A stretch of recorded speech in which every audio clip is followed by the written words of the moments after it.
성별하자, 중수하여 성별하자라는 제목으로 함께 말씀을 나누겠습니다. 저는 그 목회자 가정의 둘째 아들로 태어나서 어릴 때부터 하나님을 믿었습니다. 그러니까 제가 여러분에게 몇 살 때까지 여러분 인생을 기억하십니까? 근데 저는 제가 어렴풋하게 기억나는 건 5살 때인 것 같아요. 그런데 5살 때부터 그때도 나는 기억은 여전히 다 교회에서의 기억입니다. 어쨌든 저는 굉장히 오랫동안 이제 교회에서 머물러 살았는데 청소년이 되면서부터 가지게 된 의문이 하나 있었습니다. 굉장히 괴로운 의문이었는데 그게 뭐냐? 제가 이제 초등학교 5학년 때 방언의 은사를 체험을 했어요. 그때 저는 이제 하나님이 저를 붙드시고 계시다는 사실을 처음으로 느꼈습니다. 그 이후로 청소년이 돼서는 수련회 갈 때마다 그냥 간 적은 없었어요. 눈물, 콧물 다 쏟고 막 엄청나게 은혜를 받고 이제 왔죠. 그렇게 신앙생활을 오래 했는데 너무너무 이상한 일이 뭐냐? 사춘기를 지나면서부터 제 안에 굉장히 폭발적인 성에 대한 호기심이 생겼는데 그러면 제 안에 음란이 들어올 거 아니겠습니까? 그런데 그 음란을 이겨보겠다고 얼마나 애썼는지 모릅니다. 하나님 생각나지 않게 해주세요. 충동이 일어나지 않게 해주세요. 기도 엄청 열심히 했고요. 심각할 때는 금식 기도도 했고 정말 애를 많이 써봤습니다. 근데 문제는 뭐냐? 계속 넘어져요. 계속 넘어지는 거죠. 그런데 이게 성의 영역에서만 그랬냐? 이게 시간이 갈수록 더 문제가 심해지는데 혈기나 야망이나 돈 욕심도 마찬가지로 내가 이것들 버려야지. 제발 이놈의 돈 욕심 없어지게 해달라고. 정말 제가 사역을 하면요, 어디를 가든지 미운 사람 하나가 있고 거기에 사역자다라고 정신 차려보면 사랑하고 동역하는 게 아니라 계속 경쟁하고 있는 거예요. 내가 인정받아야지. 내가 너를 이겨야지. 그리고 만약에 어떤 사역자가 저보다 나은 설교를 하고 있다, 미워서 못 견디겠는 거예요. 저 죽었으면 좋겠다 막 이런 생각이 들 정도로 너무너무 미운 거예요. 그래서 끊임없이 다짐을 하는데 혈기가요? 안 없어져요. 돈 욕심이요? 안 없어져요. 독보석 같은 이 야망과 경쟁심이요? 안 없어져요. 안 없어져요. 그러니까 신앙생활을 하면서 분명히 제 안에는 거룩하게 살고 싶은 욕구가 분명히 있었거든요. 근데 문제는 뭐냐? 넘어져요. 반복적으로 넘어져요. 그래서 어느 날부터 들었던 생각이 뭐냐면 내가 구원을 못 받은 거 아닌가? 하나님이 나를 버렸나? 이런 생각이 들면서 죄가 반복되니까 구원의 확신이 뿌리째 흔들리는 거예요. 그래서 제가 너무 힘들었는데 제가 나중에 이제 사역을 하고 또 말씀을 알게 되면서 나중에 알게 된 사실이 뭐냐? 누구든지 교회 안에서 말씀 듣고 또 말씀이 들려서 하나님을 믿게 되면 누구나 다 성벽을 세울 수 있어요. 누구나 다. 여러분, 우리가 다 사랑하는 사람 만나잖아요. 가정 세울 수 있습니다. 그런데 세웠어요. 그 다음으로 중요한 게 뭐냐면 오늘 말씀처럼 중수함으로 들어가야 돼요. 근데 중수한다는 것은 세운 것이 절대로 무너지지 않도록 계속되는 말씀으로 튼튼히 하는 거거든요. 그런데 저의 문제가 뭐였었냐면 목회자 자녀로 태어난 덕에 저절로 세워진 성벽이 있었습니다. 노력하지 않았는데 믿어졌어요. 그런데 그것을 튼튼히 하기 위해서 내가 훈련을 받거나 어떤 관리를 했냐? 그게 없었던 거예요. 그러니까 예를 들어서 저는 큐티라는 걸 몰랐거든요. 그러니까 교회 예배, 주일날 예배 딱 드리고 끝나잖아요. 일주일 동안 완전히 방치되는 거예요. 그러면 그걸 극복하기 위해서 훈련을 받고 싶은데 훈련이 있었냐? 훈련이 없는 거예요. 어떻게 하면 내 자신의 수준이 업그레이드 되고 내가 더 많은 하나님을 알 수 있는지 모르겠는 거예요. 왜냐하면 저희 아버지 인생에 훈련이 없었거든요. 큐티 전혀 없었거든요. 일주일 동안 방치되니까 중수가 안 되니까 세우면 무너지고 세우면 무너지는 일이 계속 일어나는 거예요. 그런데 우리의 가정이 마찬가지입니다. 여러분, 가정 세울 수 있죠. 근데 얼마나 많은 가정이 무너집니까? 왜냐? 가정을 세워놓고 그 다음에 중수를 안 하는 거예요. 그래서 세우는 것만 중요한 게 아니라 튼튼히 하는 중수가 정말 중요하거든요. 그러면 우리가 우리의 가정과 내 신앙과 우리의 교회를 중수하는 방법이 뭔지 일단 일어났는데 그건 잘했어요. 가정도 세우셨고 내가 예수 믿기 시작했습니다. 그러면 그 다음으로 중수하여 튼튼하게 하는 방법이 뭔지 오늘 우리가 그것을 좀 묵상하고자 합니다. 그러면 중수하는 방법이 뭔가? 첫째로 성별하여 중수하려면 무시를 잘 당해야 됩니다. 14절입니다. 분문은 베데게렘 지방을 다스리는 레갑의 아들 말기야가 중수하여 문을 세우며 문짝을 달고 자물쇠와 빗장을 갖추었고 라고 합니다.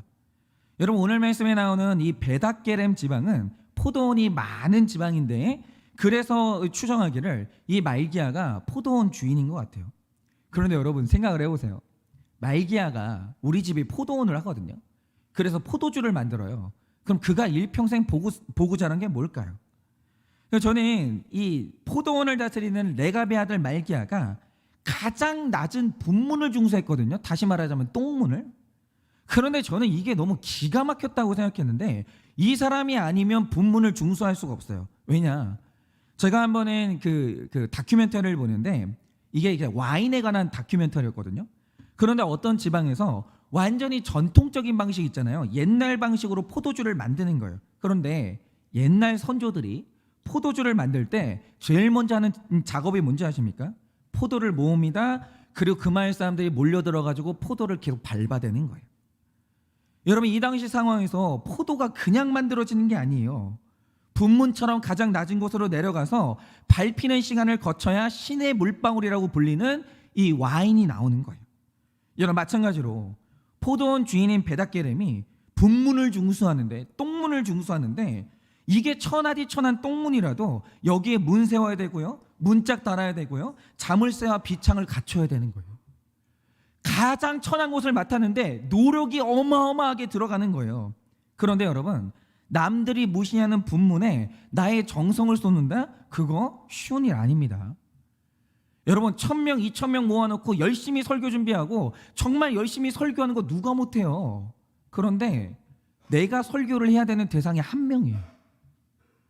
매주 한 명인 거예요. 그런데 그 한 명 위해서 전력을 다해서 설교 준비하고 1000명을 앞에 놓은 것처럼 내가 열심으로 설교를 한다? 그 1년, 2년, 3년 한 명 놓고 한다? 그거 쉬울 것 같으십니까? 안 됩니다. 굉장히 어려워요. 그러니까 이걸 적용해 보자면 제가 남성분들은 기분이 나쁘실 수도 있는데 그냥 저는 이제 인정을 합니다. 뭐냐면 남자보다 여자가 영적이에요. 인정. 여자가 우월합니다. 인정합니다. 살아보니까 못 이기겠어요. 그래서 여자들이 볼 때 남자는요 게을러요. 그러니까 여자 눈에 부지런한 남자는 진짜 몇 명 없습니다. 여자가 볼 때 남자는 게으르고 지저분한데 그런데 게으르고 지저분하면 겸손해야 될 거 아니에요. 고집이 엄청 세요. 그래서 여자들이 볼 때 남자는 약간 분문 같은 존재거든요. 그런데 이런 남편에게 신앙의 문을 세우고 복음의 문짝 달고 큐티로 자물쇠와 빗장을 갖춰서 내가 이 힘든 남편 중수해야 될 때가 있어요. 그런데 진짜 신기한 게 뭐냐면 남자가 수준이 낮으면 겸손하게 여자 말 잘 들어야 되잖아요. 근데 이상하게 남자들은 그게 안 돼요. 남자는요 여자가 무시하고 명령하면서 바가지 긁잖아요. 죽어도 안 변해요. 죽어도. 그런데 이 여자가 남자를 중수할 수 있는 유일한 방법이 뭔지 아십니까? 지극히 낮아져서 자존심을 밟고 그리고 남자를 세워줘야 돼요. 남자는 이상해요. 남자가 부족하면 겸손해야 되잖아요. 100% 죄인인 남자는 그렇게 안 되는 거예요. 근데 문제는 뭐냐? 100% 죄인인 여자의 죄패가 교만이에요. 그래서 이 여자와 남자가 만나가지고 남자와 여자가 성장을 한다? 그냥은 안 돼요. 그냥은 안 되는 거예요. 이게 가능하려면 무조건 있어야 되는 게 뭐냐? 남자는 겸손해져야 되는데 여자는 낮아져야 돼요. 이거 안 되잖아요. 전쟁밖에는 다른 일이 일어나지를 않는 거예요. 그리고 포도주를 밟으면 포도즙이 나오듯이 남자를 위해서 여자가 눈물로 기도를 해줘야 그래야 이 분문 같은 남성들이 일어나고 중수가 되는 거예요. 그리고 분문 같은 자녀, 분문 같은 목원을 중수할 때 높은 곳에 올라가가지고 너는 어쩌면 그렇게 한심하게 사냐? 어떻게 그것도 못하냐? 왜 이렇게 말을 못 알아듣냐? 여러분 이런 식으로 하면요, 맞습니다. 그럴 것 같습니까? 아니요. 여러분 세상에서 영혼 구원하는데 제일 안 좋은 태도가 뭐냐면 그거 높아지는 거예요. 교만한 거. 여러분 제가 정확히 말씀드리지만 높은 자세, 교만한 마음으로 영혼 구원 절대 못합니다. 그거는 불가능해요. 영혼 구원은요 낮고 낮아져가지고 좀 밟혀가지고 낮아진 사람만 할 수 있는 게 뭐냐? 그게 영혼 구원이에요. 그 가리키는 태도 있죠. 정답 주는 태도. 그냥 있잖아요. 어떤 사람이 고난을 얘기하면 너무 무시가 되는 거예요. 너는 그것도 모르니? 그게 안 돼. 왜? 어떻게 너는 그런 똑같은 실수를 반복적으로 해? 여러분 그러면서 그 귀찮아가지고 정답 떡떡 내주는 태도 있잖아요. 그게 제일 안 좋아요. 여러분 그런 교만한 태도로 사람 변화시킬 수 있냐? 죽어도 안 됩니다. 여러분 본문 같은 사람들이 내가 높은 자리에서 교만하게 이제 하는 언어를 듣고 자존심 상해서 뛰쳐나가지 중수되는 게 아니라는 거예요. 여러분 그 자녀들에게 있어서 세상에서 제일 좋은 가정이 뭔지 아십니까? 뭐 어떤 분들은 그런 생각하시는 분들이 있어요. 내가 우리 아이들을 위해서 아빠는 자상하고 엄마는 사랑 많고 우리 집은 따뜻하고 생일마다 막 케이크 해주고 막 뭐 이런 행복한 가정을 보여주는 게 좋은 줄 아십니까? 아니에요. 그거는 있을 수도 없고 불가능하고요. 여러분 제일 좋은 집이 어떤 집인지 아십니까? 지지고 볶고 싸워도요. 엄마 아빠가 같이 사는 집이 제일 좋은 집이에요. 지지고 볶고 싸워요. 싸워도 돼요. 아니 왜 안 돼요? 어떻게 안 싸워요? 남자 여자가 사는데 싸우죠. 싸우세요. 그리고 그 모습 보여주면서 살아내는 거예요. 그 집이 제일 좋은 집이에요. 여러분 이게 세상에서 제일 어려운 일인데 자녀들에게는요. 싸우고 지지고 볶아도 같이 사는 모습을 보여주는 게 최고예요. 왜냐? 원래 여자 남자는 원래 안 맞아요. 원래. 그거는 있을 수가 없는 거예요. 제가 요즘에 이제 목장을 하거든요. 이제 뭐 이렇게 우리 목자님들 대상으로 하는 게 아니라 일반 이제 평신도 분들하고 이제 목장을 하는데 정말 기가 막혀요. 남자한테 여자 언어는 외계 언어예요. 외계 언어. 그러니까 우리가 이번 주에 너무 황당했던 남자들이 다 같이 황당했던 게 뭐냐면 이런 거예요. 여자들이 원하는 게 여자들이 사랑을 언제 느끼냐? 말을 안 해. 근데 남자가 알아줘. 그러면 사랑을 느낀대요. 그게 가능해요? 왜 남자를 고문해요? 아니 왜 말을 안 하냐고요? 말을 안 하는데 알아맞히라는 거예요. 이게 어떻게 가능하냐고요? 근데 여자들이요. 왜 내 마음을 못 알아맞히지? 이건 사랑이 아니에요. 그러면서 상처를 받는 거예요. 왜 그러시냐고요 도대체. 그러니까 이런 여자와 이런 남자가 사는 데가 남자는 죄송한데 멍청하다니까요. 말을 안 해주시면 몰라요. 죄송한데 죽었다 깨어나도 그런 일은 일어나지 않아요. 그런데 말을 안 해줘도 알아주기를 원하는 여자와 말을 안 해주면 말을 100마디를 해줘도 못 알아듣는 남자가 둘이 만났어요. 어떻게 안 싸워요? 어떻게 안 싸우냐고요? 싸울 수밖에 없죠. 여러분 싸우신다는 건 지극히 정상이에요. 오히려 있잖아요. 안 싸우는 비정상적인 집에서 살다가 우리 아이들이 결혼해가지고 싸우는 정상적인 구조로 들어갔어요. 애들이 힘들어요. 나 뭐 잘못됐나? 그게 아니에요. 여러분 갈등 있으시잖아요. 싸워도 돼요. 왜 그게 잘못됐습니까? 다퉈도 돼요. 그런데 중요한 건 뭐냐면 내가 그 과정 속에서 살아내려면 한 명은 양보하고 한 명은 낮아지는 모습을 보여줄 수밖에 없거든요. 그거 아이들이 보는 게 최고예요. 우리 엄마 아빠가 싸우는데 치열하게 싸우다가 이 가정 유지하기 위해서 엄마가 낮아지는 거예요. 아빠가 양보하는 거예요. 그걸 보는 것만큼 최고의 가정은 없는 거예요. 이걸 못 보는 자녀들이 너무너무 슬픈 거죠. 여러분 낮아지고 양보하는 모습을 보여주는 게 자녀에게는 베스트예요. 그걸 한번 보고 자란 자녀와 본 적이 없는 자녀는 하늘하고 땅 차이예요. 하늘하고 땅 차이. 여러분 부모가 살아내려고 낮아지고 양보하는 걸 보고 자란 자녀는 회사를 가든 가정을 꾸리든 뭘 하든지 간에 내가 낮아져야 살아낼 수 있다는 걸 배워요. 그걸 배워요. 그리고 이 아이들이 회사를 가든 가정을 꾸리든 살아내요. 노하우를 받기 때문에. 그런데 그걸 못 받잖아요. 못 버텨요. 밟히잖아요. 내가 왜 밟혀? 상처받잖아요. 이렇게는 못 살아. 다 뛰쳐나가는 거예요. 그런데 찢고 뽑고 싸우는데 낮아지니까 사네. 살아내려면 양보해야 되는 거구나. 이걸 본 아이들은요, 이게 부모가 최고의 가정의 모습을 보여준 거예요. 이게 얼마나 대단한 자산이냐 이거죠. 그러므로 낮아지는 게 최고예요. 낮아지면 낮아지는 연습을 많이 하고 밟히면 밟힐수록 중수되는 거예요. 그 가정은. 여러분 많이 밟히시기 바랍니다. 그 가정은 튼튼하게 가고 있습니다. 그래서 이제 둘째로 낮아지는 훈련을 잘 받았으면 이 다음으로 가시는 게 뭐냐? 이제 우리가 중수하는 곳으로 가는 거예요. 그런데 중수가 된다고 할 때 핵심은 뭐냐면 이제 사명으로 가는 거예요. 사명으로. 이제 가정 생활이, 우리의 교회 생활이, 나의 모든 생활이 먹고 사는 문제, 행복하기 위한 게 아니라 낮아진 사람들은 그 다음에 사명으로 들어가는데, 여러분 가정생활이 사명이 된 사람은요, 사탄이 그 가정을 못 무너뜨려요. 행복하려고 하니까 그 가정이 무너지는 거지, 내가 이 가정을 하나님이 나를 사명을 위해 보내셨어 이러잖아요. 그 가정은 못 무너뜨리는 거예요.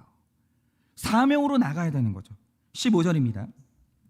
살문은 미스바 지방을 다스리는 고로세의 아들 살룬이 중수하여 문을 세우고 덮었으며 문짝을 달고 잠을 쇠어 비창을 갖추었고, 또 왕의 동산 근처 셀라못가의 성벽을 중수하여 다윗 성 내에서 내려오는 층계까지 이르렀고. 보세요, 낮아졌어요.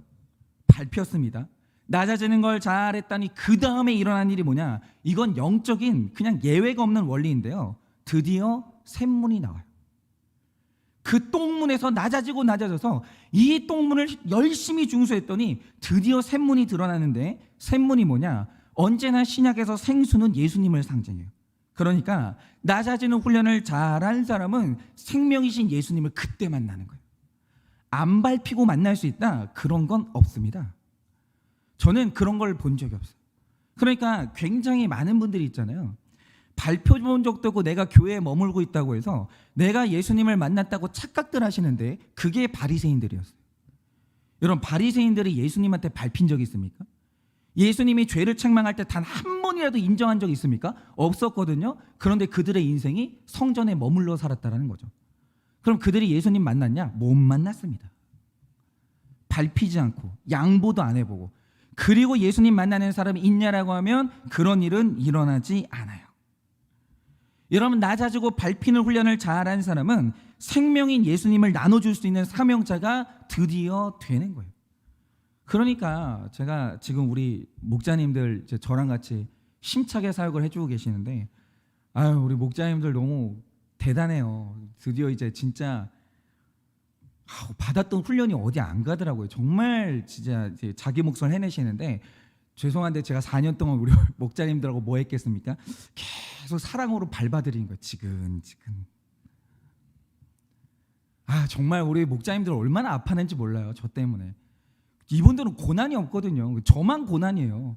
만날 때마다 막 어떤 집사님은 막 믿는 남편하고 만나가지고 그렇게 일평생 신앙생활 열심히 했는데, 제가 그 부부한테 뭐라고 했는지 아십니까? 집사님이 과연 신결혼을 했을까요? 집사님 부부가 믿는 가정일까요? 막 이런 얘기를 던지니까 얼마나 아팠겠어요. 근데 그걸 잘하고 나니까 사람 살리는 사명자가 되는 거예요. 16절입니다. 그 다음은 벳술 지방 절반을 다스리는 아스복의 아들 느헤미야가 중수하여 다윗의 묘실과 마주대한 곳에 이르고, 또 파서 만든 못을 지나 용사의 집에까지 이르렀고 라고 합니다. 여러분, 이 낮아지는 훈련을 잘 받은 사람은 사명자가 될 수 있는데, 여러분은 사명자의 롤모델이 뭘 것 같습니까? 여러분, 제가 하나 여쭤볼게요. 여러분이 성전 멋있게 짓고요, 아내를 1000명 얻고도 일생 동안 고난 한 번 안 당한 솔로몬이 롤모델이세요? 아니면 여자 한 명 잘못 건드렸다가 엄청나게 밟히고 성전 건축도 못하고 날마다 눈물로 회개하고 살았던 다윗이 롤모델이세요? 여러분, 한 번 사는 인생 어떻게 살고 싶으세요? 솔직히 말해보세요. 저는 사실 솔로몬이 롤모델이거든요. 정말 한 번 사는 인생, 정말 1000명의 성도님들과 함께 고난 없이 시원하게 한번 목회하고 싶거든요. 그런데 오늘 말씀을 딱 보니까요, 낮아졌습니다. 샘문에서 예수님을 만났어요. 그러면서 중수하면서 가다 보니 어디로 갔냐? 다윗의 묘실로 가는 거예요. 이게 바로 중수예요. 여러분, 솔로몬이 아무리 화려하게 살았다 한들 여러분, 그의 마지막이 아름다웠겠습니까? 아니요. 솔로몬이 일평생 죄를 짓고도 단 한 번도 그는 고난을 당한 적이 없거든요. 단 한 번도 없었어요. 그런데 그가 전도서에서 말한 게 뭡니까? 헛되고 했더니 모든 것이 헛되도다. 그게 끝이에요. 헛되다는 말의 뜻이 뭐냐? 무너졌다, 그 뜻이. 여러분, 다윗이 마지막에 얼마나 아름답게 죽어가는지 아십니까? 그가 마지막에 이 성화를 이뤄내요. 마지막에 그가 일평생 그가 괴로웠던 문제가 성적인 문제였거든요. 근데 다윗이 죽어갈 때 마지막에 그 성적인 문제를 넘어서요. 굉장히 아름답게 죽어갑니다. 내 아들이 성전 건축할 수 있는 모든 준비를 마친 다음에 아들한테 유언을 남기는데 너는 대장부가 되라. 아무리 힘든 일이 있어도 대장부가 되라. 그리고 성전 건축을 완료해라. 멋있게 남기고요. 그리고 하나님 앞에 아름답게 돌아가는 거예요. 여러분, 우리 롤모델은요 솔로몬이 아닙니다. 우리 롤모델은요 밟히고 아프고 회개의 눈물이 있을지라도 마지막에 구원받는 다윗이 우리의 롤모델이에요. 그리고 다음 이 사명자의 목표는 용사가 되는 것인데, 여러분 그러면 도대체 용사란 어떤 사람입니까? 성경이 말한 용사는요 목소리 크고 완력이 강한 사람이 아니에요. 용사는 영적으로 용기 있는 사람을 말하는데, 여러분 진정한 용기가 뭐겠습니까? 저는요 그런 사람 많이 봤어요. 진짜 무슨 자기가 무슨 막 옛날에 뭐 우리 형님이 막 이러면서 막 내 동생들이 막 어디 막 깔려 있고 막 이런 말씀하시는 분들이 있거든요. 여러분 그런데 그 사람들이요 마지막 죽을 때 구원의 확신이 없어요. 죽음 앞에서 얼마나 두려웠던지 아십니까? 여러분 그리고 또한 세상에서 제일 공포스러운 게 뭔지 아세요? 나 자신의 맨 얼굴을 마주보는 거예요. 왜냐? 여러분 이 세상에 맨 얼굴을 자신의 맨 얼굴이 추악하지 않은 사람이 아무도 없거든요. 그래서 인간은 기본적으로 100% 다 페르소나를 써요. 가면을. 여러분 그런데 인간이 가면 쓰는 이유가 뭐겠습니까? 원래 그 사람의 실체가 추하거든요. 엄청 추해요. 여러분 저는 압니다. 지금 제가 가면 쓰고 있거든요. 이거 가면입니다. 분명히 말씀드립니다. 왜 가면 쓰냐? 제가 이 가면 벗고 나타나면 여러분이 저랑 같이 신앙생활 할 것 같으세요? 못해요? 여러분 그런데 내가 그렇죠. 다른 사람들 앞에서 제가 용기 있게 이 가면을 벗을 수는 없다 할지라도 나는 나를 봐야 될 거 아니에요.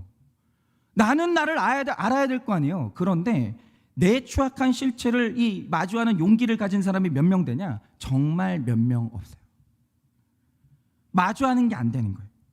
그런데 구원을 이루려면 반드시 용사가 되어서 내가 죄인이다, 내 자녀에게 구원이 없다, 내 남편이 불신자다, 이걸 똑바로 보고 직면할 수 있어야 되는 거예요. 그러니까 이런 거죠. 제가 훈련을 했던 자매 중에 어떤 자매가 있냐면 이 자매의 어머니가 교회를 열심히 다녀요. 그런데 이 자매가 그 어머니를 엄청나게 사랑합니다. 존경하고 사랑해요. 근데 내 어머니의 신앙생활이 너무 이상해요. 회복도 없고 기쁨도 없고. 이 어머니가 영적인 일 때문에 기뻐하는 걸 한 번도 못 봤어요. 근데 이 어머니가 오직 기뻐하는 날이 언제냐? 월급 받은 날만 기뻐해요. 근데 이 자매가 마음속에 은근히 품고 있는 생각이 있었거든요. 근데 직면을 못하다가 훈련하다가 우리가 결국 직면한 게 뭔지 아십니까? 자매, 어머니는 불신자야. 여러분 이거 직면하는 게 얼마나 힘든지 아십니까? 자매, 어머니는 선교의 대상이야. 전도 대상이야. 신자가 아니야. 미안한데 자매 어머니는 구원이 없어. 이 얘기를 하는데 이 자매가 얼마나 아파하는 줄 아세요? 아파하는데 뭐라고 하는지 아세요? 목사님 사실 저도 알고 있었어요. 우리 엄마 구원 없고요. 우리 엄마가 예수님 안 믿어요. 근데 이거를 지금까지 직면을 못했다는 거예요. 그런데 그날 직면하고 나서 이 자매가 우리가 같이 결심한 게 뭐냐? 목사님 저 우리 엄마 전도할게요. 엄마가 예수님 이름 모르겠어요? 알아요. 아는데 안 믿어요. 안 믿는다고요. 착각하지 마십시오. 예수님 이름 아는 거하고 예수님 믿는 거하고는 완전히 달라요. 예수님이 내 인생의 주인 돼야 구원받는 것이지 예수님이 내 인생의 서포터가 되잖아요. 구원 못 받아요. 직면해야 될 거 아닙니까? 이건 타협의 여지가 없어요. 근데 이 자매가 그날 결심한 게 뭐냐? 목사님 우리 어머니 구원 못 받은 거 맞고요. 목사님 전도할게요. 여러분 이렇게 되는 거예요. 용사가 돼서 직면을 할 수 있으니까 그때서야 구원의 역사가 일어나는 거죠. 여러분 우리는요 내가 죽는다는 사실, 언젠간 심판이 있다는 사실, 지옥이 있다는 사실 직면하세요. 왜 그거 잊고 살아가십니까? 왜 그게 없는 것처럼 그런 식으로 살아가십니까? 내일 죽을지 모르는데 왜 들로 가고 산으로 가세요? 왜 그러시는 거예요 도대체? 아니 정말 구원 받으셨습니까? 뭘로 확신하십니까? 왜 우리가 이걸 직면을 안 하냐 이거죠. 왜냐? 우리 마음에 용사가 없어요. 용기가 없는 거예요. 이 용기가 있어야 그가 용사가 된다라는 거죠. 여러분 이 용기가 있고 용사의 심정을 가져야 그래야 가정은 중수되는 거예요. 구원이 이루어지는 거예요. 그런데 우리가 얼마나 용기가 없는지. 이번 주에도 우리 성도님들하고 이제 목장을 하는데 정말 저는 여기가 직장이거든요. 그리고 여기 앉아 계신 분들은 다 저희 고객이거든요. 근데 우리 아내가 자꾸 목원들 앞에서 하는 말이 뭐냐면 우리 남편이 삐쳤다 그 얘기를 계속하는 거예요. 나 목사인데 나 정말 나 권위 있고 싶은데 자꾸 성도님들 앞에서 자꾸 삐쳤다는 그런 아주 그 찌질한 단어를 쓰는 거예요. 근데 어쩌겠어요. 그게 난데. 직면해야죠. 내가 그거밖에 안 되는 옹졸한 목사라는 사실에 대해서 직면해야죠. 그 직면이 없이 어떻게 제가 성화가 되겠어요. 그런데 우리가 그 용기가 없어요. 그 작은 찌질함 하나도 오픈할 용기가 없는 거예요. 죽음이 오는 건 기정사실인데 그 기정사실조차도 직면이 안 돼요. 지옥이 있다고 말하잖아요. 입을 막는 거예요. 저 연세 드신 분들은 혹시 제가 그런 거 물어보시면 기분 나쁘세요? 집사님, 권사님, 상조는 가입하셨어요? 뭐 이런 거 여쭤보면 기분 나쁘세요? 시신 기증은 하실 거예요. 뭐 이런 거 여쭤보면 기분 나쁘십니까? 여러분, 직면해야죠. 물론 그런 말은 안 하겠습니다. 그런 말은 안 하는데 여러분, 이런 것들을 똑바로 보고 직면할 수 있어야 여러분 그래야 중수가 돼요. 얼마나 중요한지 모릅니다. 다음은 19절입니다. 그 다음은 미스바를 다스리는 예수의 아들 에셀이 한 부분을 중수하여 성 구비에 있는 궁기고 맞은편까지 이르렀고 라고 합니다. 오늘 이 말씀이 전 되게 중요한데요. 여러분, 오늘 이 미스바가 언급되는데 미스바는 사무엘 선지자 때 신앙 회복을 위해 모였던 거룩한 곳입니다. 그런데 동시에 사사기 시대에 베냐민 지파와 다른 11지파가 치열하게 전투를 벌였던 동족 상잔의 아픔이 있는 그런 자리예요. 그러니까 여기는요, 미스바가 거룩도 일어났는데 그 다음에 전쟁도 있었던 복잡한 이 지역인데, 근데 이게 오늘날로 따지면 이게 우리의 가정이에요. 가정은 성격이 복잡해요. 가정은요, 예배가 이루어지고 사랑이 이루어지고 우리 자녀가 태어난 잊을 수가 없는 사랑스러운 공간이죠. 그런데 거기가 동시에 전쟁터예요. 이 가정은요, 복잡한 미스바예요. 그런데 그곳을 다스리는 예수의 아들 에셀이 샘문의 한 부분을 중수했다고요. 그런데 이 말씀에서 주목할 게 뭐냐면 한 부분이라는 표현이 나오는데, 여러분이 앞으로 느헤미야에서 한 부분이라는 표현이 나오면 긴장하셔야 돼요. 왜냐? 느헤미야에서 말하는 한 부분은 언제나 끝까지 오픈하기 힘들고 중수하기 힘든 그 은밀한 한 부분이에요.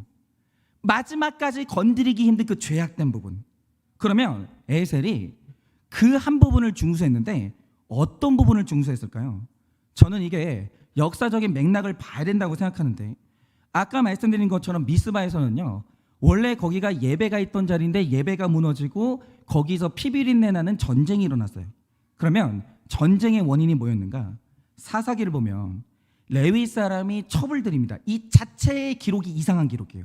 왜냐?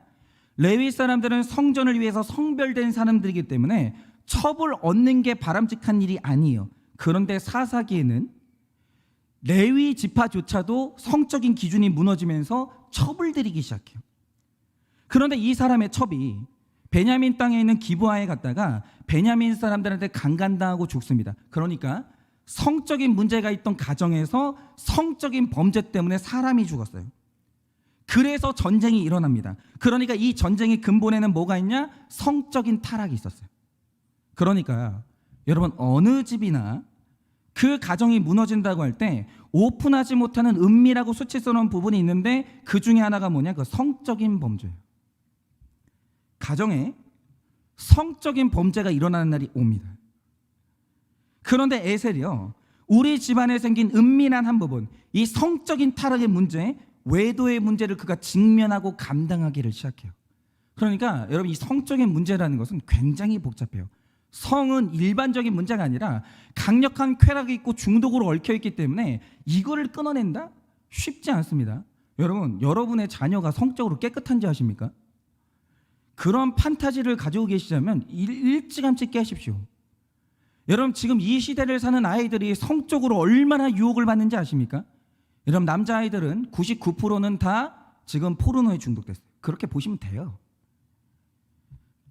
초등학생 한 6학년 때부터 얘네들은 본격적으로 포르노를 보기 시작해요. 그 대부분의 아이들이 완전히 왜곡된 성적인 관념을 가지고 결혼 생활에 진입해요. 그리고 성적인 문제가 일어나기 시작해요. 아닐 것 같으십니까? 우리 애는 안 그런 것 같으세요? 천만의 말씀입니다.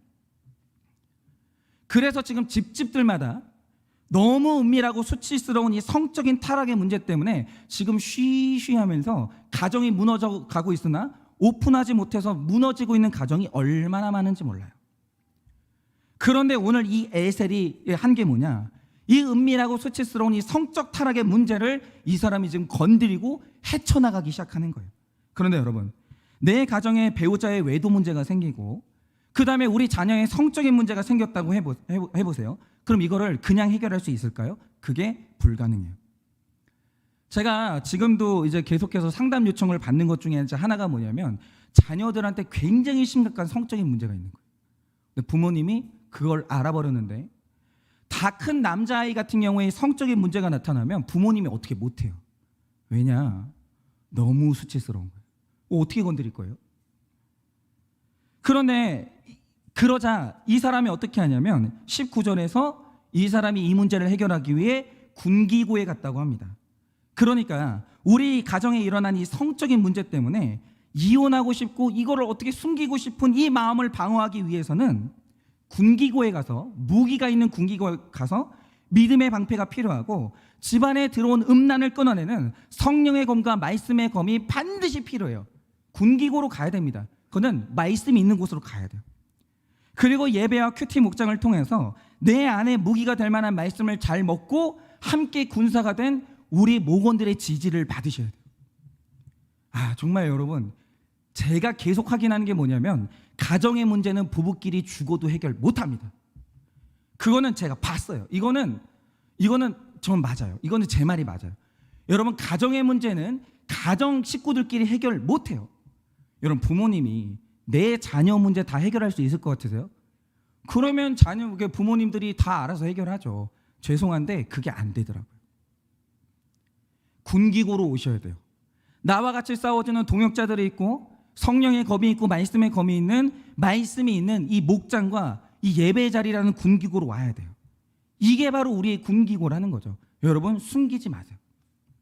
뭐 사방팔방 떠들고 다닐 필요는 없죠. 그러나 여러분, 만약에 우리 가정에 이렇게 수치스러운 문제가 왔다, 내 자녀와 내 배우자에게 이런 문제가 왔다, 절대 숨기시면 안 됩니다. 그럼 죽어요. 가정이 무너지는 거예요. 그러지 마시고 여러분 나오세요. 저에게 말씀하시고 목장에 가서 오픈하세요. 우리 비밀 지켜드릴게요. 그래서 여러분, 함께 다 같이 싸워 나가야 돼요. 그러면 반드시 중수할 수 있습니다. 20절 21절입니다. 그 다음은 삿배의 아들 바룩이 한 부분을 힘써 중수하여 성 구비에서부터 대제사장 엘리야십의 집문에 이르렀고 그 다음은 학고스의 손자 우리아의 아들 무레못이 한 부분을 중수하여 엘리야십의 집문에서부터 엘리야십의 집 모퉁이에 이르렀고 라고 합니다. 여러분, 이 말씀을 보면 기가 막힌 표현이 있는데요. 성벽을 중수했던 38명 중에서 힘써 중수했다는 표현을 바룩에게만 써요. 이 말 뜻이 뭐냐면 지금 느헤미야가요, 이 사람이 특별히 수고했다라고 하면서 너무너무 칭찬을 해주는 거예요. 그러면 바룩이 무슨 일을 했길래 힘써 중수했다라는 이 특별한 칭찬을 받고 있는 걸까요? 지금 이 말씀에서도 오픈하기 힘든 한 부분이 나와요. 한 부분이라는 표현이. 그가 대제사장 엘리야십 집 문에 이르렀다. 그러니까 너무나 힘든 한 부분이라는 표현이 나오고 대제사장 엘리야십 집 문에 이르렀다는 표현이 동시에 나와요. 그러니까 이걸 추정해 보면 바룩이 힘써서 중수했던 부분은 목회자 엘리야십에 관한 문제일 게 분명합니다. 그래서 이런 생각이 드는 거죠. 여러분, 교회에서는요, 목회자와 가장 가까운 데 있는 분들이 제일 고난이에요. 왜 그러냐? 목회자와 같이 사역하고 그분과 교제를 나누다 보면 실망해요. 분명히 실망합니다. 단점들이 보입니다. 시험 들어요. 여러분, 그것을 감싸주고 중보해주면서 함께 간다라는 것은요, 어마어마한 고난이에요. 그리고 목회자와 가까우면 가까울수록 그분들이 목회자의 감정과 목회자의 짐을 전이받게 돼요. 근데 그게 얼마나 무겁겠습니까? 여러분 지금 저와 위치상 멀리 있는 분들은요, 사실 그분들이 제일 행복해요. 왜냐? 그분들은 교회를 누리면 되고 신앙생활을 즐기시면 돼요. 저의 교회 때문에 아픈 감정이요, 그분들에게 전이가 안 돼요. 괜찮습니다. 그런데 목회자와 가까운 곳에 있는 리더들은요, 더 이상 교회를 즐기는 게 불가능해져요. 교회에 무슨 일이 생기잖아요. 저만큼 아파야 되고요, 저와 같이 고민해야 돼요. 그래서 교회에서 가장 힘든 일이 뭐냐면 뭐 화장실 청소, 밥 하는 거, 그게 아니라 목회자하고 가까운 데 있는 거예요. 그게 제일 힘들어요. 그런데 이렇게 힘든 일을 바룩이 감당했거든요. 근데 감당하니까 어떤 칭찬을 듣냐? 그가 심소중수했다. 정말 어려운 일을 했다. 여러분, 이런 칭찬을 듣는 거예요. 여러분, 또한 목회자 곁에서 사명을 감당한다는 게 뭐냐? 여러분, 오늘 이 말씀은 오해하지 말고 잘 들으셔야 되는데, 여러분 사실요, 이 시대는요, 특히 우리나라는 지적인 수준이 어마어마한 나라예요. 여러분, 이 시대는 모든 정보가 오픈된 시대이기 때문에 우리 성도님들이요, 정말 똑똑하십니다. 저는 발끝에도 못 따라가요. 저보다 훨씬 대단하신 성도님들이 너무너무 많아요. 그러니까 목사님들이요, 내가 우리 교회에서 제일 똑똑하다, 제일 현명하다, 큰 착각입니다. 그러다가 큰 코를 다치는 거예요. 아니거든요. 정말 저보다 현명하고 너무너무 똑똑하신 성도님들 많아요. 그래서 오늘날에 21세기의 목회자의 최고의 덕목은 뭐냐? 무조건 겸손해야 되고 존중이 있어야 돼요. 성도님들이요, 대단하시거든요. 그리고 저보다 어쩌면 말씀을 더 잘하시는 분들이 많습니다. 그러나 어느 날 제가 본 게 뭐냐? 자, 그래서 내가 높아졌어요. 그래서 질서가 무시되고, 그러면서 목회자가 존중이 되지 않고, 여러분 그렇게 되면요, 목회자 존중하지 않으면 저주를 받는다, 이런 거 아닙니다. 그 문제가 아니에요. 저는 그런 말씀 드리는 게 아니에요. 여러분, 목회자가 하나님 앞에서 바르게 살지 못하고 목회자가 성도님들한테 상처를 드리면 목회자가 저주받는 거예요. 목회자가 제일 큰 벌을 받아요. 아니 무슨 목회자는 무슨 뭐죠? 그 벌을 안 받는 게 뭐죠? 하여튼 면책 특권, 하여튼 그런 게 없어요. 여러분이 성경을 보세요. 성경에서 가장 참혹한 벌을 받았던 사람들은 언제나 지도자였어요. 목회자가요, 어디 함부로 있잖아요. 목사한테 대적하면 저주받는다, 이런 말은 하는 게 아니에요. 그 말하는 자체가 하나님이 기쁨이 안 돼요. 근데 중요한 게 뭐냐? 질서가 무너지잖아요. 교회 구조가 무너지는 거예요. 그래서 건강한 교회라는 건 일단 목회자가 말씀 앞에 벌벌 떨고 정말 성도님들 앞에서 두려워 떨면서 겸손해야 돼요. 그런데 중요한 건, 건강한 교회라는 건 기본적으로 질서에 대한 존중이 있어야 돼요. 영적 리더에 대한 순종은 있어야 됩니다.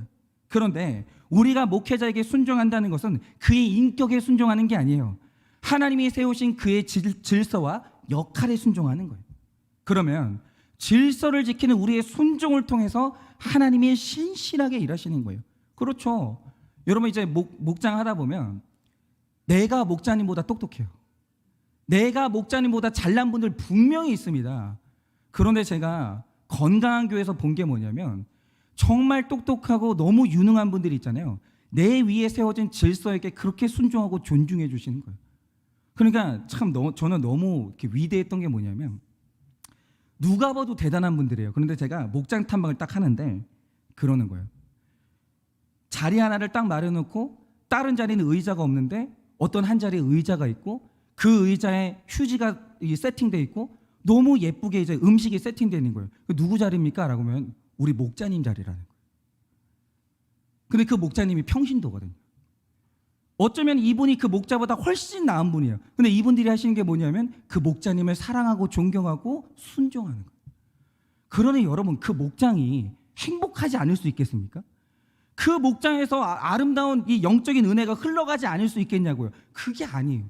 목장이 모이면 너무 화목하고 질서가 세워져 있는 그 목장에서 아이들이 그 목장을 보면서요, 이 아이들이 건강하게 자라나는 거예요. 여러분, 지금 내가 목사니까 저를 대접하시라, 목사에게 대적하지 마라, 이런 말 하는 거 아닙니까? 아닙니다. 여러분, 생각을 해보세요. 지금 우리 자녀들이 이 교회를 다니고 있는데 이 자녀들이 질서를 못 봐요. 목사는 위에 서가지고 옹졸해가지고 성도님들 치는 설교가 하고 있고, 성도님들은 그 목사님을 보면서 존중이 안 되고 사랑이 안 돼가지고 날마다 목사님을 욕하고, 여러분 이런 질서가 무너진 광경을 우리 아이들이 봤다고 하죠. 그러면 여러분과 제가 죽고 난 이후에도 제 딸은 어딘가에서 신앙생활을 해야 되거든요. 제가 없으면. 그래도 어떤 목사님을 만나서 신앙생활을 해야 되는데, 그럼 얘는 어떤 목사님을 믿고 그 영적 질서에 순종하겠어요? 그게 안 되는 거예요. 여러분 이 세상에서 가장 아름다운 신앙생활은 뭐냐면 영적 질서가 잡혀 있는 거예요. 목사는 늘 하나님 말씀 앞에 두려워 떨면서 가장 낮은 자리로 내려가야 되고요. 성도님들은 부족하고 또 나보다 더 못났지만 그 영적인 질서에 순종하는 그 교회가 가장 아름다운 교회라는 거죠. 그런데 그런 교회를 다닐 때 나도 행복하고 이 아이들도 행복해지는 거예요. 그래서 역할과 질서에 순종해서 교회를 중수하는 일에 힘써 주시기를 바랍니다. 정말 하나님께서 이 교회에 복을 주실 줄을 믿습니다. 22절입니다. 그 다음은 평지에 사는 제사장들이 중수하였고라고 하는데 바로 이거예요. 여러분 교회는요 당연히 목회자가 성도님들 힘써 섬겨야 됩니다. 그러나 목회자만 성도님들을 섬기는 구조는 교회의 구조가 아니에요. 앞에서 평신도 사역자 바룩이요, 정말 너무 힘을 써가지고 그 부족한 제사장, 무너져 있는 제사장을 위해서 기도하고 잘 세워줬어요. 그런데 그렇게 질서에 순종하고 세워주니까 그 바룩 덕분에 오늘 말씀에 제사장들이 회복돼서 드디어 제사장들이 성벽 중수를 시작하는 거예요.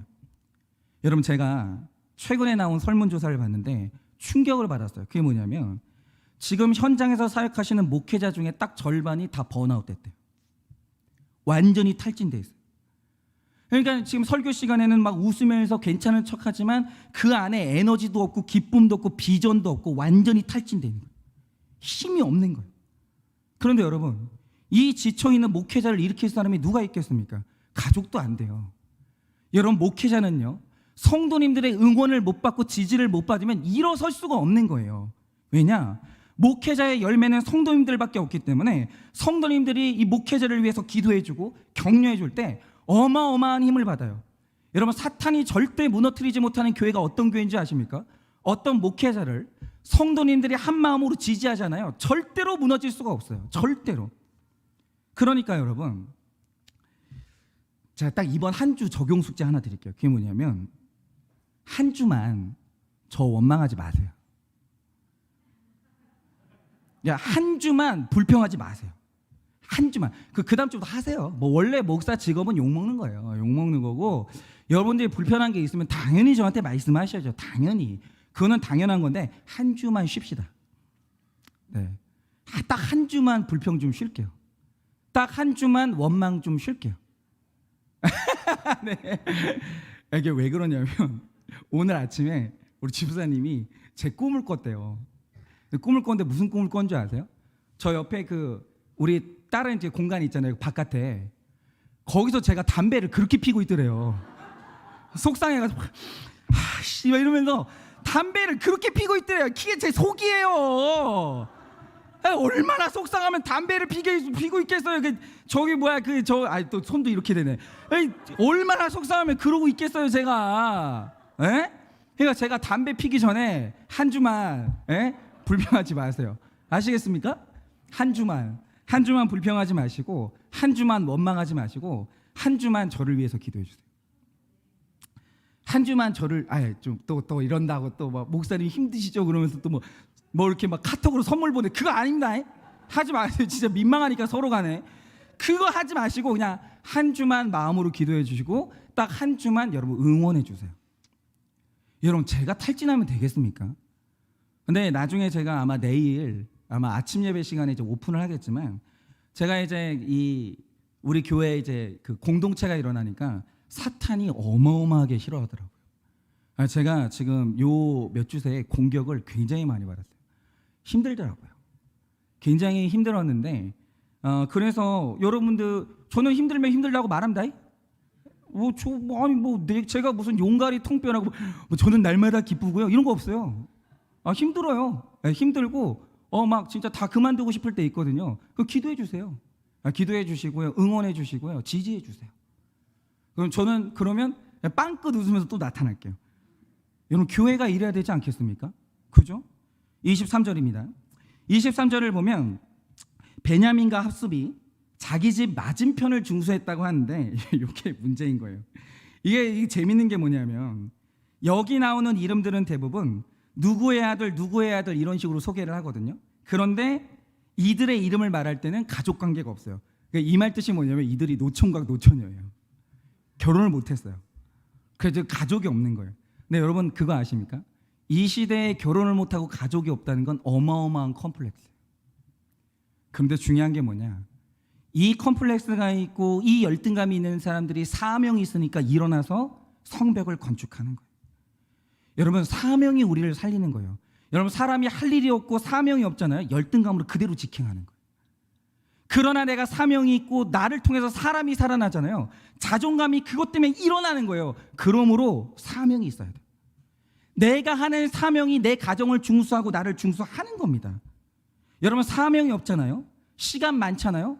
빠지는 건 연민밖에 없고 너무너무 이상한 생각들이 많이 드는 거예요. 여러분 시간 많으면요, 저는 시간 많은 사람이 제일 위험하다고 봐요. 시간 많으면 요즘에 뭐 갈 데 얼마나 많습니까? 그러니까 영적인 일 때문에 바쁘셔야 돼요. 바쁘셔야 돼요. 그게 바로 우리 삶을 중수하는 지름길이에요. 내 삶에 중수해야 될 사명이 있으면 너무 바빠서 자기 연민에 빠지지 않고 살려야 될 사람 때문에 내가 딴 생각을 할 수가 없는 거예요. 그게 바로 중수라는 거죠. 그러니까 어떤 사람을 보면 사명이 나를 살리는 거예요. 저도 그렇습니다. 계속 지금 막 일들이 일어나니까 정신 바짝 차려야 되겠다 싶어요. 그게 저를 살리는 거죠. 근데 그냥 막 제가 없어도 다 잘 돌아가고 시간이 남아 도는데, 그러면 그 시간 남아 돌면 뭐 하겠어요? 어느 날 목욕하는 여자가 눈에 들어오겠죠. 다윗처럼. 뭐 장사 있습니까? 다윗도 시간 많으니까 그러더라고요. 그냥 제가 바빠야 돼요. 저는 설교를 쉬면 안 돼요. 저같이 죄가 많고 딴 생각이 많은 사람은요, 날마다 설교에 사로잡혀가지고 바빠야 돼요. 저는 그게 맞다고 봅니다. 여러분 바로 이런 거예요. 사명이 어떤 열등감을 가진 사람이라도 세워내는 거예요. 사명은 있어야 되는 거예요. 그리고 23절 말씀을 계속 보면 아나냐의 손자 마아세야의 아들 아사랴가 자기 집에서 가까운 부분을 중수하였고 라고 하는데, 이 사람을 보면요, 자기 집에서 가까운 부분을 중수했어요. 그런데 이 표현이 아사랴만 그런 게 아니라 베냐민과 합습도 자기 집에서 가까운 성문을 중수했고, 29절을 보면 사독도 자기 집과 마주한 부분을 중수했어요. 그러니까 여러분 이제 앞으로 공동체 생활을 하시면요, 깍쟁이가 나타나요. 아직 보고가 없으니까 미리 말씀드립니다. 깍쟁이가 나타나요. 교회를 중수하다 보면 정말 헌신적으로 먼 곳에서 와서 나와 상관없는 남의 집 가정의 문을 중수해주고 남의 집 마음의 문을 중수해주고 사람 살리는 사람이 있다라는 거죠. 그분들 훌륭하죠. 대단하신 분들입니다. 근데 교회는 그런 분들만 있는 건 아니에요. 평소에 기도에 한 번도 안 나오다가 내 자녀가 수능 친다고 하면 갑자기 요구하기 시작해요. 목사님 왜 기도 안 합니까? 기도 안 하시다가 갑자기 우리 아들, 딸이 수능 본다고 하니까 갑자기 기도하자는 거예요. 그리고 평소에는 목장을 안 나오다가 우리 집에 내 애한테 무슨 일이 생기면 그때만 목장 나오고, 이런 식으로 내 배우자, 내 자녀, 내 집, 내 집, 내 집 이것만 외치시는 분들이 있어요. 그런데 그걸 보면서 절대로 정죄하시면 안 됩니다. 생색내시면 안 돼요. 여러분 오늘 말씀을 보면요, 느헤미야가 얼마나 그릇이 크냐면요, 이 사람이요 자기 집안만 중수했거든요. 다른 일은 안 해요. 그런데 느헤미야가요 성벽을 중수한 38명의 이름에 올려주는 거예요. 훌륭하다라고 얘기해 주는 거예요. 그게 우리 성벽을 중수해 주는 거예요. 그냥 모여가지고 있잖아요. 저 여자는 자기 집밖에 몰라. 저 남자는 자기 일밖에 몰라. 저봐 집에 무슨 일 있으니까 기도하러 왔지. 집에 무슨 일 있으니까 목장하러 왔지. 저러고 뭐 일 없어지면 또 목장 코빼기도 안 비친다. 여러분 이러면요 다 나가 떨어지는 거예요. 여러분 이기적이든 아니든 우리 식구예요. 이기적이든 아니든 그분들이 우리 교회를 세우는 한 부분이에요. 다 소중해요. 여러분 내 집 하다가 자기도 모르게 그 사람이 어느 날 우리의 성벽을 중수하는 거예요. 그러니 여러분 깍쟁이도 그리고 이기적인 사람도 그러나 이타적인 사람도 다 품어야 돼요. 그들이 다 우리의 38명이고요. 다 소중한 분들이에요. 그러면 그분들이 나중에 성장해서 우리와 함께 성벽을 중수하는 동역자가 될 것입니다. 그래서 결론이 뭐냐? 25절입니다.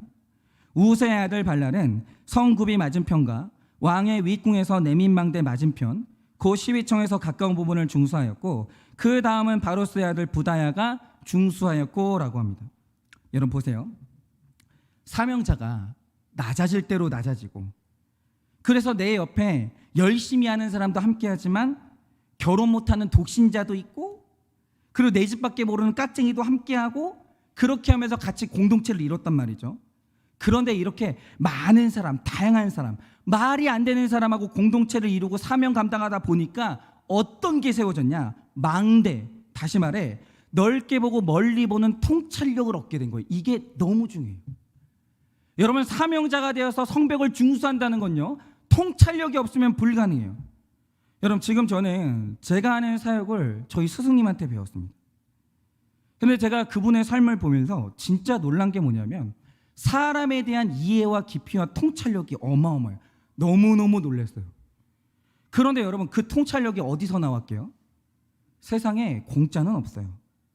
물론 교양 있고 성품 좋은 분들하고도 공동체를 이루셨죠. 근데 그분 마음속에 뭐가 있냐면 더러운 인간에 대한 개념이 없어요. 비호감이라는 개념이 별로 없어요. 말이 안 되는 죄를 지은 사람들, 말이 안 통하는 사람들, 각종 중독에 매여서 일어설 힘도 없는 사람들하고도 너무 공동체를 이루는 거예요. 사랑하고 아껴주고 끝까지 함께하고 그 사람들하고 함께 공동체를 이루면서 살아내는 거예요. 그런데 그런 다양한 사람들하고 살아내면서 공동체를 이루고 나니까 인간을 알게 되는 거예요. 여러분이 경계성 인격장애를 가진 분하고 대화를 해보셨습니까? 미칩니다. 진짜 있잖아요. 진짜 이 아침에 별말을 다 할 수 없는데 말이 안 되는 말을 하고요. 그러니까 말이 안 통해요. 자기 입장만 얘기하고 자기는 일평생 피해자라는 거예요. 자기가 했던 가해가 얼만데. 근데 뭔가 좀 꼬인 사람들의 문제가 뭐냐면요, 입을 열 때마다 내가 당한 것만 얘기해요. 그거밖에 기억이 안 나요. 받은 건 기억이 아무것도 안 나요. 그게 저였다라는 거죠. 근데 그런 분들하고 1시간 대화하고 있잖아요. 머리가 아파요. 그런데 그렇게 말이 안 되는 사람들 있죠. 중독에 있는 사람들, 염치가 없는 인간들, 죄를 지은 사람들, 부끄러운 줄 모르는 사람들, 그런 사람들하고 죽도록 살아내는 거예요. 그러다가 인간을 깨우치는 거예요. 그런데 그 인간을 깨우치게 되면 얻게 되는 제일 큰 은혜가 뭔지 아십니까? 어느 날 내 자녀가 보이는 거예요. 인간을 깨닫다 보면 내 남편이 보이는 거예요. 그런데 그거 아세요? 맨날 있잖아요. 나하고 맞는 사람, 말이 통하는 사람, 성품이 좋은 사람하고 목장하면서 공동체를 이루겠다는 분들이 있어요. 근데 그게 나중에 어떻게 돌아오는 줄 아십니까? 그렇게 끼리끼리 뭉치다가 어느 날 내 자녀를 모르겠는 거예요. 인간을 배운 적이 없는 거예요. 통찰이 없으니까, 인간에 대한 통찰이 없으니까 어느 날 자녀를 모르겠어요. 내 남편이 옆에 있는데요, 남편이 누군지를 모르겠어요. 심지어는 있잖아요, 인간에 대한 통찰이 없는 분들은요, 내 자녀가 죽어가는데 죽어가는지도 몰라요. 그러니까 있잖아요, 남을 위해서 함께 살고 이타적으로 살고 힘든 사람들 껴안고 살았던 사람들은 그 모든 복이 나한테 돌아와요. 그런데 끼리끼리 뭉치고 아닌 사람들 배척하고 좋은 사람하고만 뭉쳤던 사람들은요, 그 모든 이 악행이 나한테 그대로 돌아오는 거예요. 여러분, 왕따는요 반드시 대가 치릅니다. 그 있잖아요, 저분은 저희 공동체에서 빼주세요. 죄송한데 이 사람하고 같이 하면 전 교회 나갑니다. 이게 정말 그게 자기한테 안 좋아요. 이런 생활 방식이 너무너무 안 좋아요. 그러나 어떤 사람이든 감당하고 함께 고통을 감내하면서 같이 공동체를 이루다 보면 어느 날 인간에 대한 통찰력이 뚫리는 거예요. 근데 그게 어느 날 내 가정을 세우는 가장 중요한 자격이 되는 거예요. 여러분, 우리가 사람한테 속는 분들이 있거든요. 속으면 속인 사람 욕하지 마세요. 속은 건요 100% 내 삶의 결론이. 내가 맨날 사람 차별하면서 좋은 사람 찾아다니니까 인간을 배울 기회가 없었고, 그러니까 결정적일 때 속는 거예요. 내가 공동체가 없었기 때문에. 내가 누군가를 왕따시키고 좋은 사람만 찾아다녔으니까 어느 날 나쁜 사람 분별하지 못하고 속는 거예요. 그건 내 삶의 결론인 거예요. 그러나 다양한 사람과 잘 지내면서 함께 공동체를 이루면 그 사람을 통해서 나도 중수되고 남의 인생도 중수하는 놀라운 힘을 얻게 되는 거예요. 공동체 나눔입니다. 어떤 분이 이런 나눔을 해주셨는데요. 저는 믿지 않는 가정에서 자랐습니다. 대학에서 피아노를 전공하고 의사 남편을 만나 결혼했는데 당시 저는 어떻게 하면 교수의 꿈을 이룰까 하는 생각으로 가득했습니다. 그래서 아직 엄마의 보살핌이 필요한 아이들을 두고 대학원 공부를 시작했습니다. 공부를 마치고 대학 강사로 나가면서 남편의 외조만 기대했을 뿐 정작 남편이 겪는 어려움에는 아랑곳하지 않았습니다. 이렇게 육적 귀족주의에 빠져있던 저를 하나님께서 남편의 사건으로 불러주셨습니다. 치과 의사인 남편에게서 어느 날 주식으로 쫄딱 망했다는 이 고백을 듣게 됐습니다. 그러니까 여러분, 이게 문제예요. 육적 귀족주의에 빠져 있으니까요, 나랑 레벨이 안 맞는 사람하고는 공동체를 안 이루는 거예요. 그런데 이렇게 교만하게 살다 보니까 어떤 일이 일어납니까? 내 남편이 누군지를 모르는 거예요. 분별이 안 되는 거예요. 사람을 배울 시간이 없으니까 치과 의사라는 허울 좋은 그 껍데기 안에 내 남편이 어떤 죄로 죽어가고 있는지 그게 전혀 안 보이는 거예요. 전혀. 완전히 자기 삶의 결론인 거죠. 그래서 이제 계속 보자면, 그래서 살고 있던 집과 전 재산을 정리하고도 빚이 해결되지 않아 한창 공부를 해야 될 고3, 고1 아이들을 데리고 단칸 오피스텔로 이사를 했습니다. 하나님은 주식으로 망하는 풀무망대를 지나가게 해서 저를 깨어나게 하셨습니다. 저는 이때가 바로 구원의 때라고 남편을 위로하면서 큐티 모임으로 인도했습니다. 그러나 양문 건축만 하고 매일 말씀으로 자물쇠와 빗장을 채우는 어문중수를 소홀히 했기에 남편은 다시 주식을 시작했습니다. 나중에는 아예 치과를 정리하고 주식에만 몰두했습니다. 하나님은 이 일 또한 그냥 두시지 않고 다시 망하게 하셨습니다. 결국 남편은 시동생이 인수한 치과에서 월급 의사를 하는 수준까지 몰락했습니다. 하지만 제가 아직도 골짜기 문에서 분문까지 낮아지지 못했기에 저와 남편의 성별이 더디 이루어지고 있습니다. 남편은 사명보다 돈을 벌어 육적인 회복에 전념하겠다며 교회의 직분도 내려놓았습니다. 우리 가정의 고난이 샘문의 사명으로 이어지지 못하고 목자를 그만둔 것입니다. 아직도 망했다는 것을 인정하기 싫고 수치와 조롱의 자리인 분문에 안 가려고 발버둥 치고 있는 저 때문에 남편이 수고를 하고 있습니다. 남편에게 말씀을 못 알아듣는다며 주식을 끊어야 된다고 말하지만 그것은 치과 의사의 본분에 충실해서 육적으로 회복되기를 바라는 저의 또 다른 욕심이었습니다. 알량한 자존심 때문에 낮아지지 못한 채 무뚝뚝하고 애교도 없이 늘 야단만 치는 저를 데리고 살아주는 남편이 고맙고 미안합니다. 주님께서 연약한 저를 인도해 주사 낮아짐의 분문을 중수하게 하시고 샘문의 사명으로 나아가게 하실 것을 믿습니다 라고 하셨습니다. 여러분, 바로 이거죠. 여러분, 우리가 사명으로 나아가지 못하면 우리 가정과 내 신앙과 우리 교회를 중수할 수가 없는 거예요.